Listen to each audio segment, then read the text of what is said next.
This podcast contains content that may be disturbing to some audiences. Listener discretion is advised.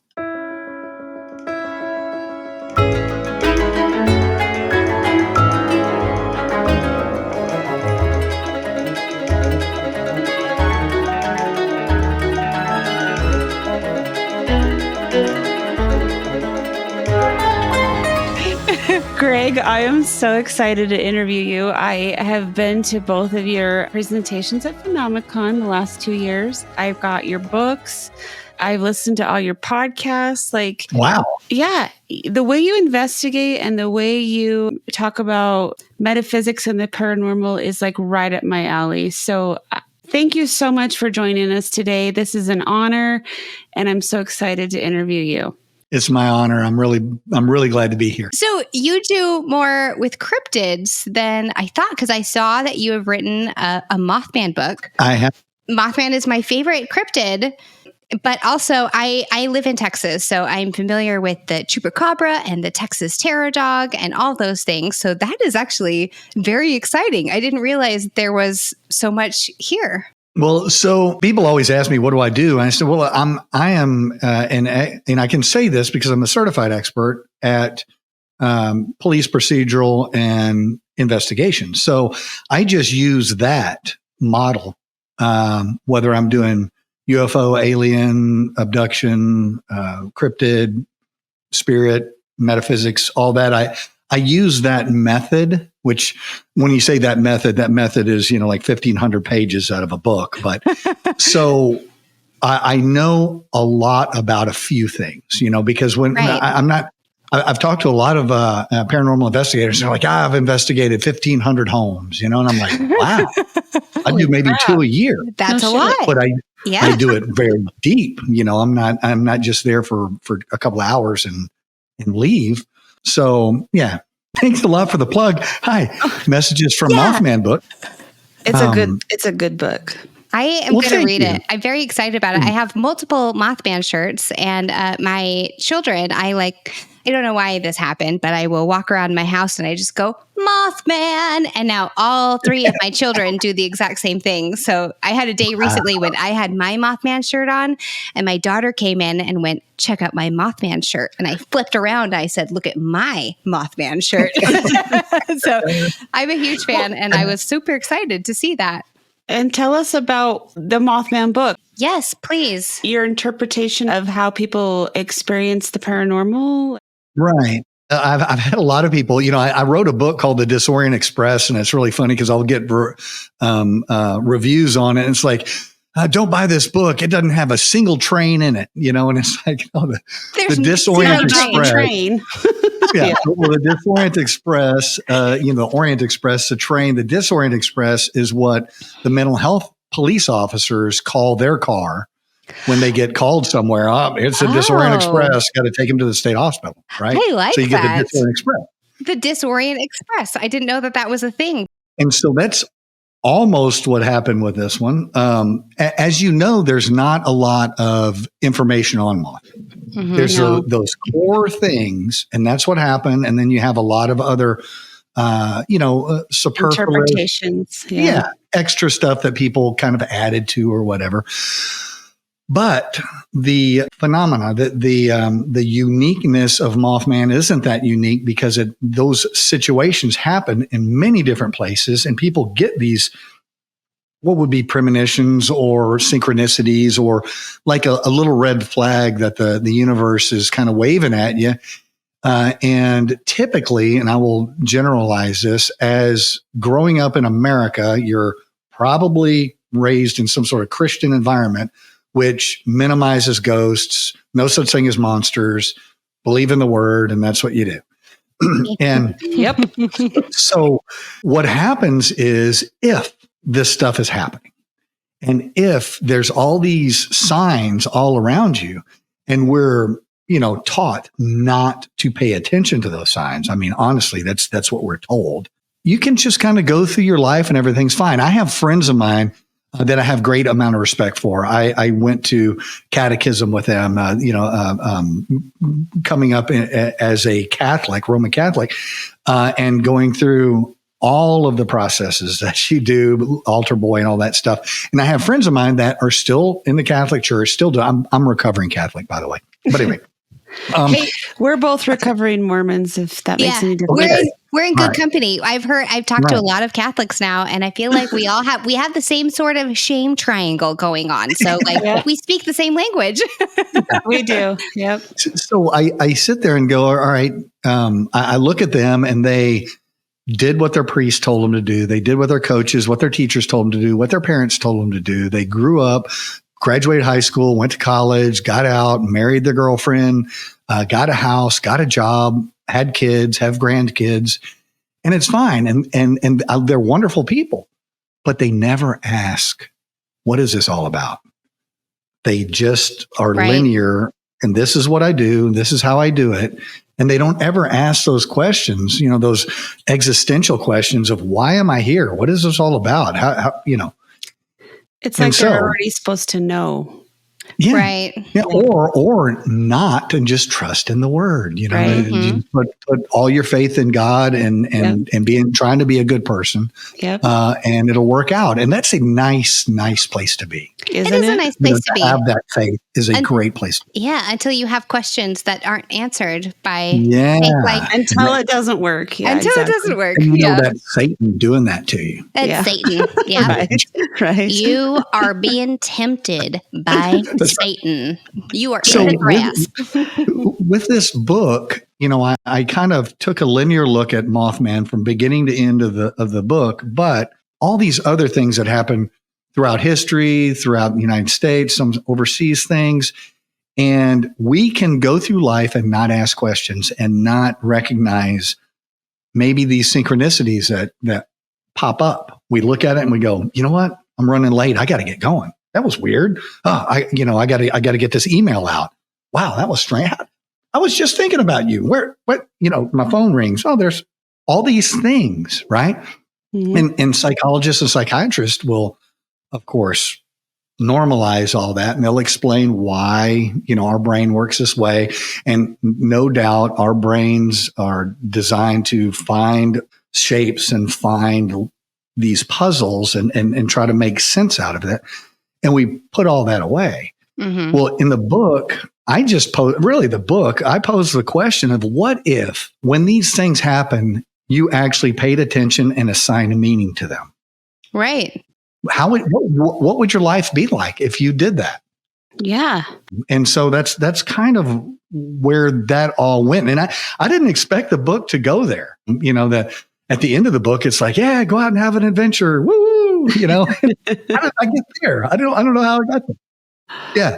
But I just followed the little lines, follow the little flags.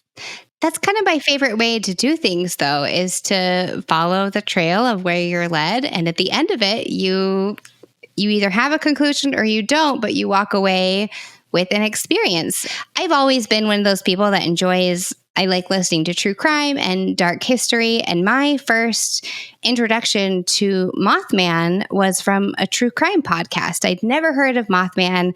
I couldn't even believe, this was several years ago before I was into the world of mysticism. But, I was listening to it and I was like, what the fuck is this? Mothman? Are we serious right now? But the more that I dug into it, the more fascinated I became, because it is synchronicities, whether or not you want to tie Mothman to it. And I know there's so much to unpack there, Men in Black and all of those different things associated with Mothman. But at the end of the day, it is like a harbinger of doom situation where you see you have these warning signs, and then there was this huge tragedy. And that's what initially got my interest, was that the monster aspect was fun, but the story of how awful this was, that sounds terrible. I should phrase that better. But, it is the tale of human suffering that made it worse. But all the synchronicities and all of the folklore surrounding it, how do we put that into our own lives? And your book kind of puts that all together. The way I kind of look at it, or the way I kind of portrayed it, is in this journey that we're having. And I am one of the worst as far as not following what I'm about to say. But in this journey of what's happening, whatever is happening here, I think assigning meaning and living your life in a way that your experiences are meaningful, as opposed to just making the donuts, just making the donuts, just making the donuts. So I go through and I just give a whole bunch of different examples of these red flags that are solid stories, that are documented stories, that, you know, something amazing happened out of it. But you can also say, well, it was just random. You could say that. You know, Right. for instance, in Aberfan, a town in England, there was a coal tip. The town was down Yes. here, and it's got a mountain or a very large hill, and they were digging coal out. They've been digging coal out for years, and they just kind of pile it on the side. Well, it kept getting bigger and bigger and bigger, and all the people in town were concerned about it. And then one morning, people were getting up, going to school and all that stuff. And this thing came down on the town and killed a bunch of children, killed some other people at school. The night before that happened, a woman came forward to show a crayon drawing that her son had done the night before. And he predicted that the coal tip was going to fall down on the town and kill everybody. And it was just, you know, that's really good timing for the kid, right? And the kid died. And yeah. That's sad. Well, you look at that and you go, okay, was that a premonition? Was that something like that? Or was it everybody just talked about it so much? Did they manifest this into happening? Or this kid just randomly drew this picture of it falling in because it's like right there. And that's scary. Right. Because you've heard it so many times that it's just on your mind and that's what comes out. If you ignore the drawing and just go, oh, that was nothing. You know, the kid lived here. Everybody talked about it all the time. Everybody knew it was going to fall down. He just drew a picture and it's just random. And that's what happened. And you just move on. What if you assigned meaning to that and actually took action when you feel or see these things? But I mean, that's where it happens. Let's say a person was, let's go to Mothman. Person was at the Silver Bridge on that fateful day. And all those cars are driving across the bridge and the light turns red and the cars start backing up. And now it's not a car with 20, not a bridge with 20 cars crossing. It's a bridge with 60 cars on it. So all that weight, and the cars have gotten bigger since the bridge was built. The construction of the bridge was not sound to begin with, the way they designed it. It's one of those one fault bridges. One thing goes wrong and the whole thing goes. Yep. And so somebody sees this thing flying around above the bridge and they're looking at it and like, wow, what was that? And then the bridge collapses. They go, oh, he was here to tell us that the bridge was going to collapse. Or he was here to cause the imminent destruction. Was there to cause the bridge to collapse. Right. In either case, do we, and I say we don't, but do we have the courage to start yelling at everybody? Get off the bridge. The bridge is going to collapse. No, because then the Disorient Express, the cops in the white jackets come to get you. Right. And to the state hospital. And the guy's freaking out. That's like the Final Destination movies where they were like, get off. And everyone's like, what's wrong with you? Yeah. Yep, exactly. So heroes often fail. They often fail because they take action. And many times the action that they take is a misunderstanding of what's going on. And that's the thing is we're often scared to fail. We don't want to look silly in front of people. Right. But you have to be courageous enough to, when something happens, to step up and say something. I mean, we could go into history and go, well, look at all the good Germans in 1937. There's a bunch of good Germans there. There was good Germans in 1945. I love history. But the worst part is when bad men are doing things, good men don't stand up and stop it. And we all recognize it, but we sit back and we go, I really don't want to. We don't want to step in and. So it's the same thing in life. It's the same thing with our life. Quit your job and go on an adventure to write a book about, what you're going to do. About the Mothman? Yeah. It's like, well, I can't do that. I got to pay my bills. Right. Well, but if you do this and you write a great book, maybe, 1 million people will buy it because you had the courage to go on this trek and this thing. Yeah. One of my favorite sayings is fortune favors the bold, where you are taking a risk, yes, but that risk could pay off. And then you could have the experience and the reward versus just staying at home and doing nothing.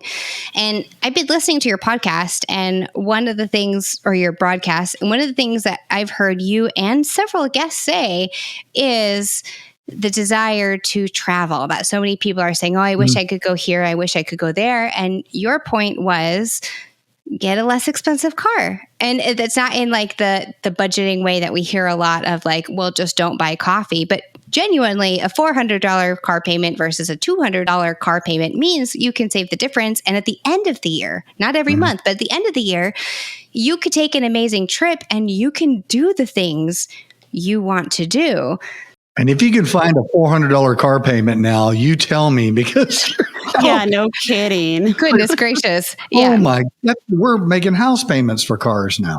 Oh gosh, yes. I grew up in the car business. My dad was a dealer, and we never well, he drove demonstrators, but he knew better. And I grew up knowing, like, I'm going to lose 20 grand on this car when it rolls off the lot. I'm not buying that thing. It's deciding where your priorities lie. Do you want to have a life of luxury, or do you want to have the experiences that you're dreaming of? Adventure. Yes. Are you brave enough to take the leap to chase your dreams and to have these experiences, or are you going to stay at home with your fancy car or your regular car in today's times? Watch TV. I mean, that's the kind of the design. How everything's set up is we got all this TV to watch, and run home, get something to eat, sit in front of the TV and watch TV. And zone out, yeah. In the spring and fall, I always enjoy. I'm in Georgetown, Texas, so I'm just north of Austin. When I get home and I find out that my behavior modification unit, whose name is Lynn, is like 2 hours behind me getting off work, man, I jump on that motorcycle and I got, 2 hours to go out and mess around, and there's all kinds of weird stuff around here. And I just go out and look at things. And speaking of, Greg, your growing up years sound very similar to mine, where your older brother took you urban exploring and scared the crap out of you.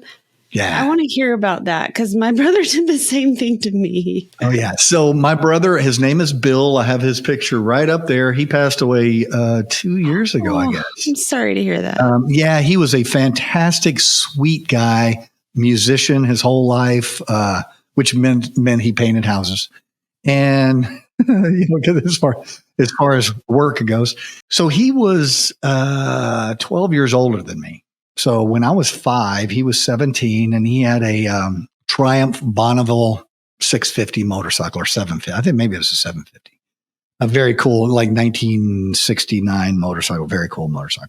And he would take me, no helmets, and he would sit me on the gas tank, because I was a little bitty guy, and we would go ride around out in Central Texas, and we would stop at all the cemeteries, and we would stop at all the old buildings that looked abandoned or anything weird, right? We did the same thing. Yeah. Middle Fifthville Cemetery in North Austin is a pioneer cemetery. So there's some really, really old graves there. We would go there, and he would turn off the motorcycle, put the kickstand down, we'd get off, and we would walk around, and he would try to find the youngest buried child in the graveyard. And then he would tell, he's like, look, Billy Watson was younger than you. And then he would go into this long story about, he didn't know anything about Billy Watson, but anyway, he would go into a long story about this horrific thing that happened to him, and so that's why he would do stuff like that. Yeah. He was horrible.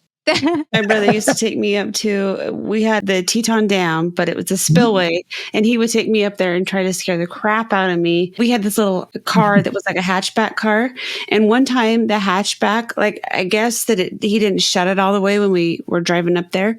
And so it flipped open when we were on our way up there, and me and my friends freaked out. And anyway, my brother really enjoyed scaring the crap out of us. Yeah, some big brothers tend to do that. Yeah. I went from that to doing that with my friends. You know, we would Exactly. be doing something. There's nothing to do. I'm like, hey, isn't there a graveyard over there? Hey, there's that old building. And we would go do that, you know? Me too, because I grew up in a small town where there was nothing else to do. Mhm. So you've always been more open-minded for the paranormal then, because I know that your background is in law enforcement, which I find fascinating, especially given the work that you're doing now, because one of the things that you said in your podcast too was the difference between investigator brain and medium brain. That was on your episode with one of the mediums. And I was wondering how you learned to be so open-minded. Yeah, I think there's two avenues of what I would refer as open-mindedness. One of them is I was supposed to be an artist. And at the end of high school with my, straight D's and a couple of F's, my plan was my dad was going to hire me, pay me a bunch of money, and I was going to create sculptures and artwork, right? Uh-huh. And then the economy collapsed in 1982, 81, and everything went just like it did in 2008. And so everybody lost all this money, all these businesses closed down. All of a sudden, I'm out of school and I haven't found a job and I have no skills whatsoever. My girlfriend at the time was smart enough to get rid of me. And I went to I went to this temporary agency, and I filled out my application. And my experience up to that point was I built fences, I worked at Sonic, and I worked at Pizza Hut. So I had a real wide range of skill set, right? Which I'm glad I worked at Pizza Hut, man. I had a great time. Anyway, so I go to this guy, and there's this old man, and he looks like an old professor. He looks like he's been retired and he doesn't have anything better to do. So he goes and decides to work for this company. And he looks at my application and he goes, you need to practice on your writing, my friend. I can't read much of this, I'm like, oh, well, hell with you, old man. And so he goes, you don't have any skills. You don't have any son. Or can you you need to go to school. I'm like, my dad made too much money. I can't get any grants or loans or anything. I don't have a job. And he goes, well, son, you need to go in the military. And I was like, you have got to be out of your mind. I'm not doing that. 3 weeks later, I'm on a bus going to San Antonio in the Army. Yep. Right? Yeah. I got nothing. And there was no jobs anywhere. Nobody was hiring.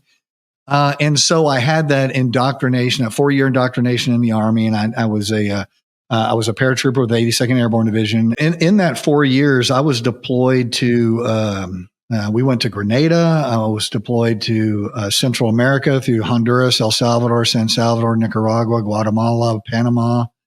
Then deployed to North Africa, Egypt, the Middle East, and then stationed over in the Sinai Desert. So I had a really good amount of travel. And because of the way I am, as soon as I get time off, I'm not at the bar drinking, which I will do that, but I love a drink. I take advantage of where I am, and I tried to find the weird thing. And so back then, this was in the 80s, so you would actually have to read these things. There's these things called, they're called books. One of them is called the Disorient Express. Right there.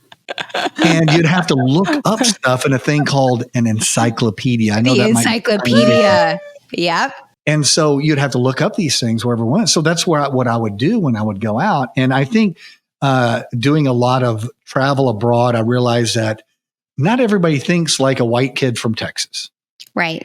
From Rockdale.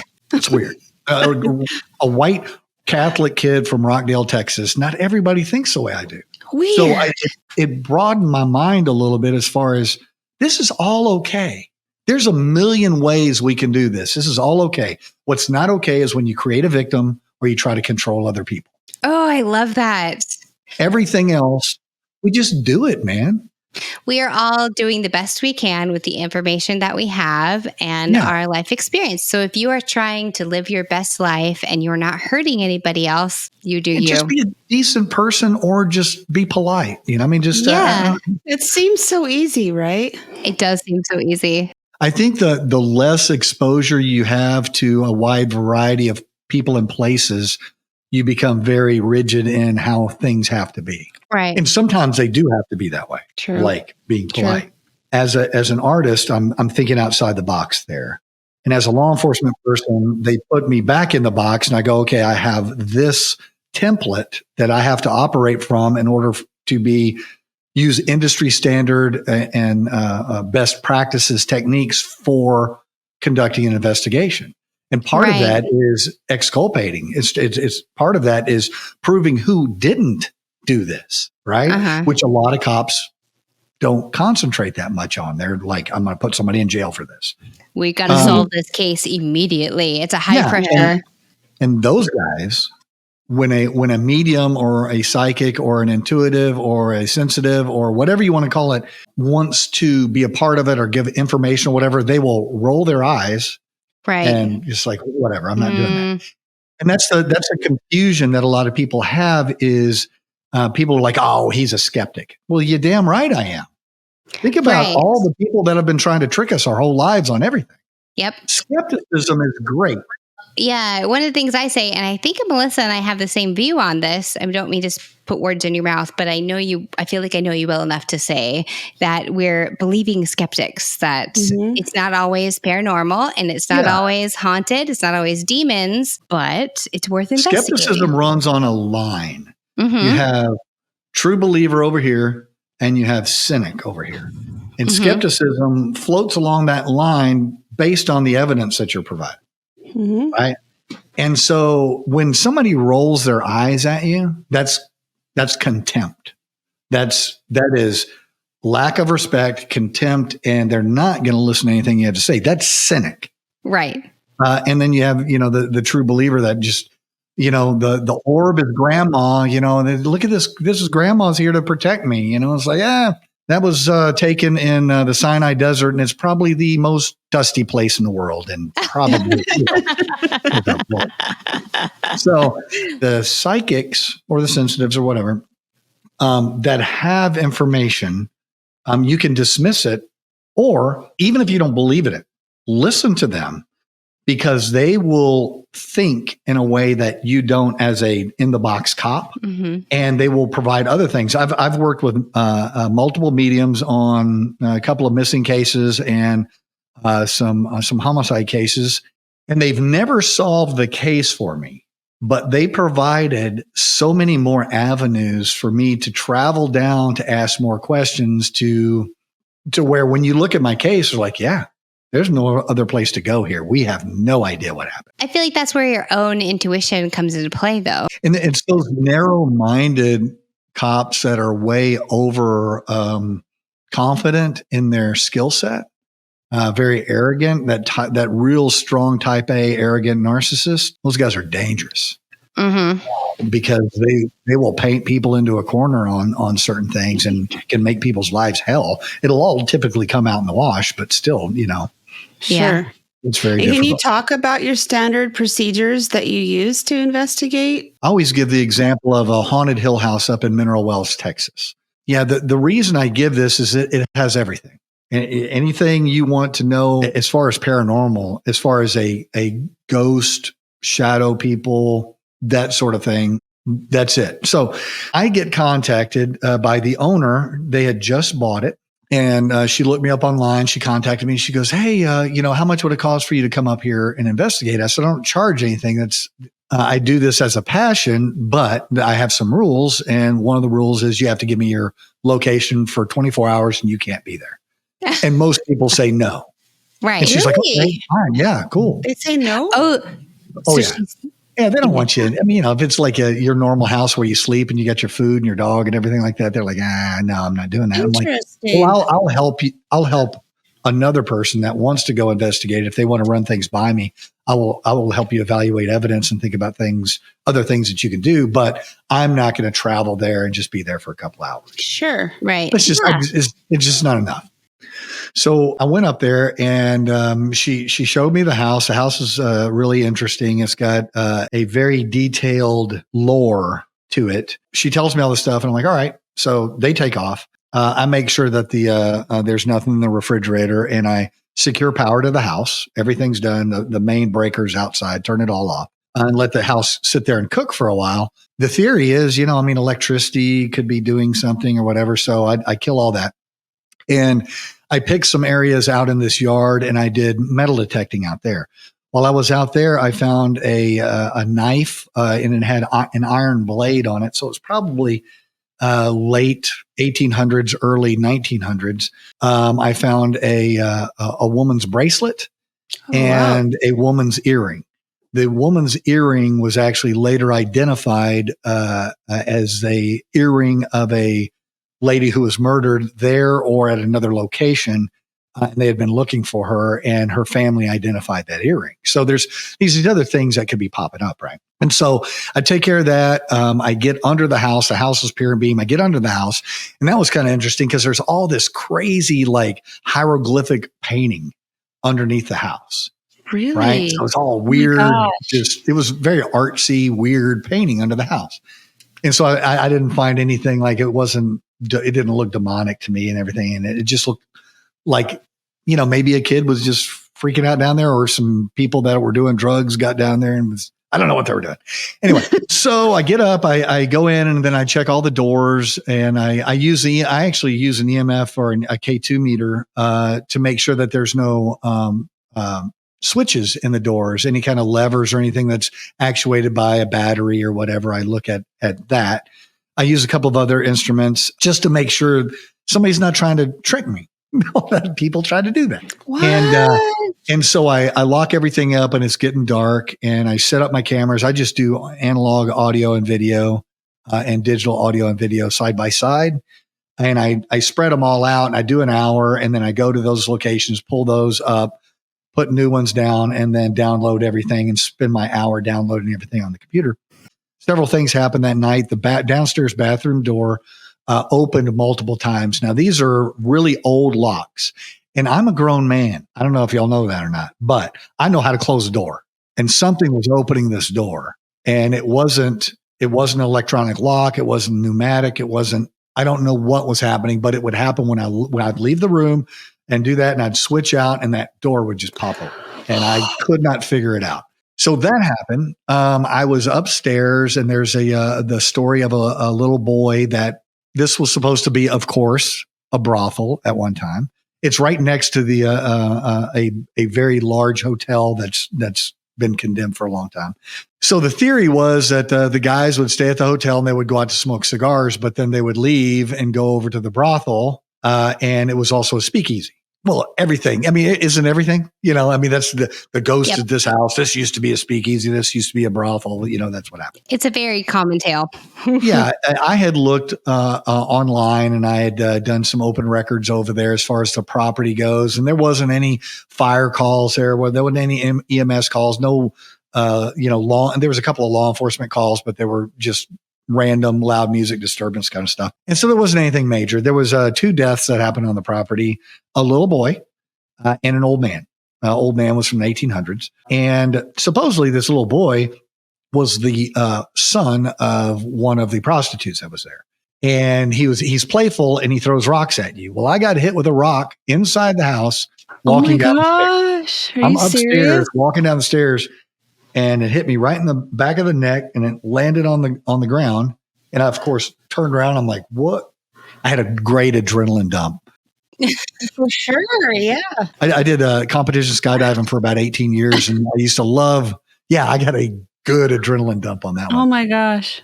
And so I go back up, and I'm thinking, do they have, like somebody in the wall that's shooting, darts at me? What is going on? And so I look, and I'm trying to figure out, is there some sort of trigger or something? And then I looked on the stairs. Now, these are wooden stairs. There's no place for anything to go.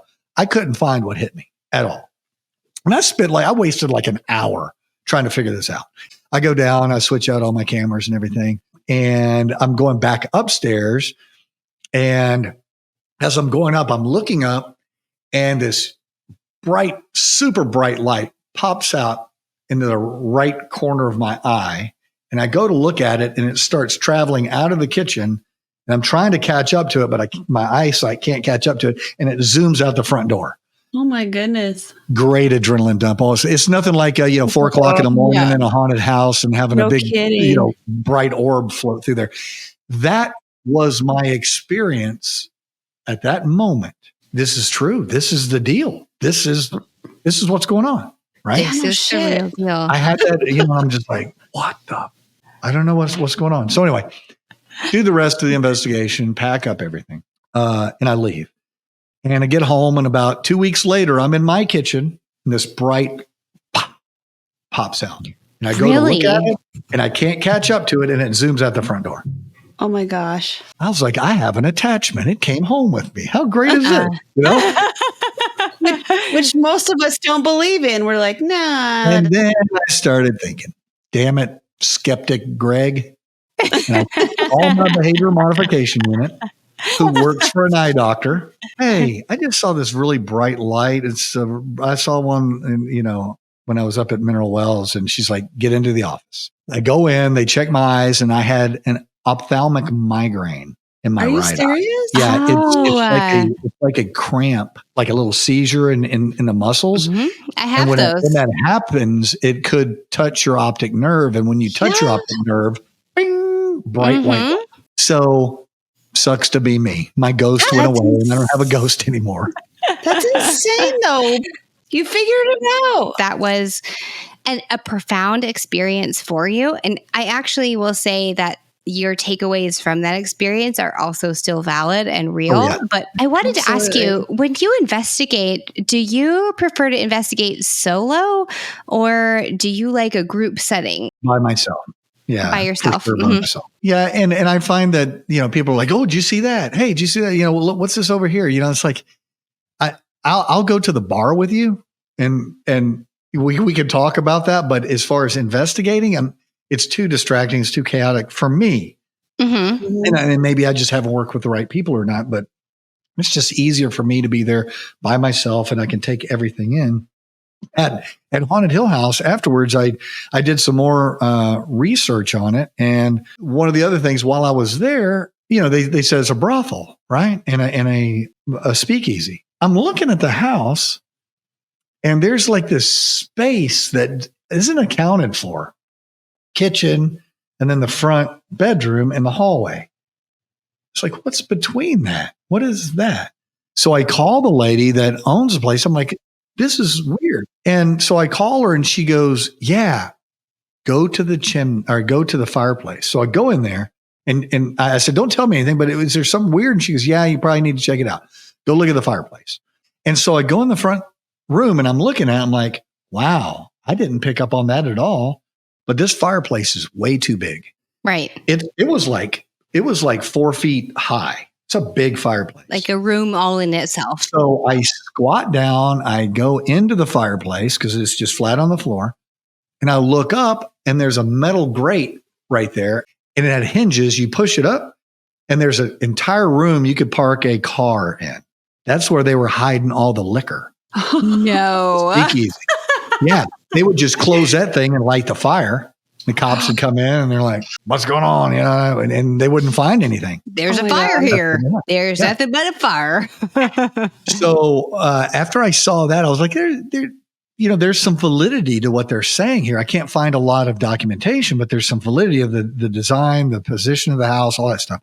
So I have a friend of mine, Gypsy Jules. She does work with Beyond Oak Island and the TV show Oak Island. I love that show. She's a professional metal detectorist, and so every once in a while, her and I get together and go out and like fish around in the woods or in the streams and stuff around there. And so I said, hey, do you have some time? Can you come up here? Because it's a long way. It's like a 4-hour drive from here. Can you go and detect the backside of this property? Because I'm sure there used to be other buildings back there, and a trash pile and all that stuff. So she goes and does it. She finds some stuff. But the coolest part she found were these little silver things. You know what a skull, container looks like? The cardboard tobacco skull container that has a silver top that fits on top of it. I know some people know and some people don't. Yeah. It looked like that. It was shaped like that. It's a flat top, but it's got a rim around it. It was about that big. Weird. And it said 3 widows on it. It was embossed. It said 3 widows. She found several of these. 3 widows are condom tops for reusable lambskin condoms. Reusable ink. Reusable. Just wash it off. That's my takeaway from this whole thing. Ink. That's what. Oh gosh. Yeah. So this absolutely was a brothel, and there was a pile of them back there, and garbage. So I mean that puts it all together. So it kind of gives you an example of my methodology of what's going on, and I would prefer not to know too much about what is supposed to happen there. You talk about being on a podcast with David Schrader, and you drink. Yeah. And Carly and I want to know how we can get involved with that. I'm pretty sure that he will have you on as guest, no problem. Yeah. I love a drink, if I'm being honest. Yeah. We just did our 200th episode like 2 weeks ago, I think. The premise behind the whole thing is Dave is the newscaster and we're his reporters, and we come up with these stories. We look for the stories. We just do the stories, right? None of us read well, so we mess it up. And every time we mess it up, we have to take a drink. And so it's the Paranormal 60 minutes. Paranormal 60. It's a drinking game. Yeah. Paranormal 98, we're pretty drunk. Yeah. I have found it so enjoyable to listen to. Some episodes are better than others, but yeah, it was like Drunk History meets the Paranormal, right? Where you're right. like, sometimes it starts out strong, but then the longer it goes on, the more unhinged it becomes. And that is what I'm here for. It has been such a pleasure. So nice talking to you. I loved hearing your stories and your perspective on things too. It's very unique, I feel like. So thank fantastic. you. My pleasure. If you loved what you heard today, please consider leaving us a review. Death Becomes Us is an Emotional Pictures production produced by Sarah Nichols and Alex Eisenstein.